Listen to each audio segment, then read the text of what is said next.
10,000 വർഷമൊന്നും ജീവിക്കാനൊന്നും ഇവിടെ പോകുന്നില്ലല്ലോ. ഒന്നും കൊടുത്തിട്ടുമില്ല, ഒന്നും കൊണ്ടുപോകണില്ല. എന്തിനിത്ര ടെൻഷൻ?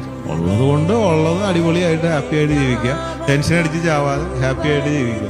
That's all. ആ ഒരു അറിവാണ് നമുക്ക് വേണ്ടത്, വേറെ ഒന്നും വേണ്ട. ബാക്കിയൊക്കെ കണ്ട് നടക്കും.